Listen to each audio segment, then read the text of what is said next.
കണ്ണൂരിലെ കതിരൂർ പാട്യം മൂഴിവയലിൽ ആക്രി സാധനങ്ങൾ തരംതിരിക്കുന്നതിനിടെ സ്ഫോടനം. സ്റ്റീൽ ബോംബാണ് പൊട്ടിയത്. അപകടത്തിൽ അസം സ്വദേശിക്കും 2 കുട്ടികൾക്കും പരിക്കുപറ്റി. അസം സ്വദേശിയുടെ പരിക്ക് ഗുരുതരമെന്നാണ് അറിയുന്നത്. ഫെലിക്സ് പുളിക്കൽ വിവരങ്ങളുമായിട്ട്. ഫെലിക്സ്, എന്താണ് പോലീസ് പറയുന്നത്? ദിവിഷ്, കണ്ണൂരിൽ വീണ്ടും ഇത്തരത്തിലൊരു സ്ഫോടനം നടന്നിരിക്കുന്നു. അതും സ്റ്റീൽ ബോംബ് പൊട്ടിത്തെറിച്ചു എന്ന സ്ഥിരീകരണമാണ് ഇപ്പോൾ പോലീസിന്റെ ഭാഗത്തുനിന്നും ഉണ്ടായിട്ടുള്ളത്. അതായത് ആക്രി സാധനങ്ങൾ പറക്കി വിറ്റ് ജീവിക്കുന്ന വ്യക്തിയായിരുന്നു ഈ സെയ്ദ് അലവി. ആസാം സ്വദേശിയാണ്.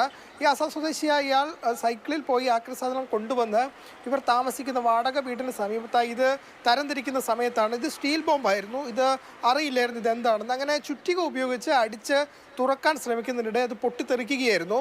അങ്ങനെ ഈ സെയ്ദ് അലവിയുടെ 2 കുട്ടികൾ മക്കൾ അവിടെ ഉണ്ടായിരുന്നു. ഒരു 11 വയസ്സുള്ള കുട്ടിയും 8 വയസ്സുള്ള കുട്ടിയും. ആ സ്ഫോടനത്തിൽ സെയ്ദ് അലവിയുടെ കൈപ്പത്തി പൂർണ്ണമായും തകർന്നിട്ടുണ്ട്. മക്കൾക്കും പരിക്കേറ്റിട്ടുണ്ട്. പക്ഷേ മക്കളുടെ പരിക്ക് ഗുരുതരമല്ല. സെയ്ദ് അലവിയെ പരിയാരം മെഡിക്കൽ കോളേജ് ആശുപത്രിയിൽ പ്രവേശിപ്പിച്ചിട്ടുമുണ്ട്. ഫോറൻസിക് വിദഗ്ധരും പോലീസും ബോംബ് സ്ക്വാഡ് അടക്കം സ്ഥലത്തെത്തി പരിശോധന നടത്തുന്നുണ്ട്. ഉപേക്ഷിക്കപ്പെട്ട ബോംബ് ഈ ആക്രി സാധനങ്ങൾ പറക്കുന്നതിനിടെ കൊണ്ടുവന്നതാകാം. അങ്ങനെ അറിയാതെ അതിനുള്ളിൽ പെട്ടുപോയതാകാം. അത് പക്ഷേ അതെന്താണെന്ന് അറിയില്ലായിരുന്നു. അങ്ങനെ പൊട്ടിത്തെറിച്ചതാകാം എന്നതാണ് പോലീസിന്റെ നിഗമനം.